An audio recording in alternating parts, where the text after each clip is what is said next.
His name is Jonathan Sobol. He's the writer and director of the film, which is a beginner's guide to endings. And Jonathan wants to come up and say a few words, and we'll come back to Jonathan afterward for a Q&A as well. Hello, Kingston.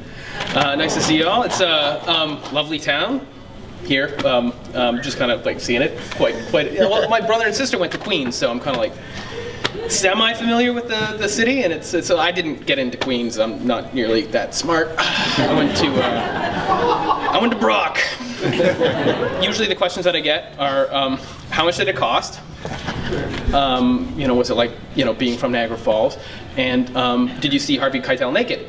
The answer to all three is $20 for some. Beginner's Guide to Endings was my first feature film, and whenever you're on your first feature film, every decision that you make, you think is going to be so monumental and so important. And it's not until you get into the editing suite that you realize that everything that you did didn't really matter.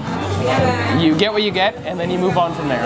So I guess the biggest lesson that I learned doing a first film is get over yourself, because you know, you never know who you're going to get, and you never know how it's going to pan out.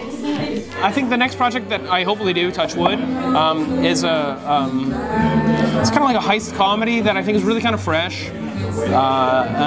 It's tentatively called The Gospel According to Roscoe. Look it up. And yeah, we hope to go into production later this year, but like with anything in this world, you just never know. I think right now in Canada it's kind of an interesting time because Canadians are wanting to see themselves represented on screen. We have more of an international swagger. We carry ourselves differently, and as such, we want to see ourselves and our stories represented more and more on screen, on television. I think it's a really exciting time to be Canadian and to make Canadian films.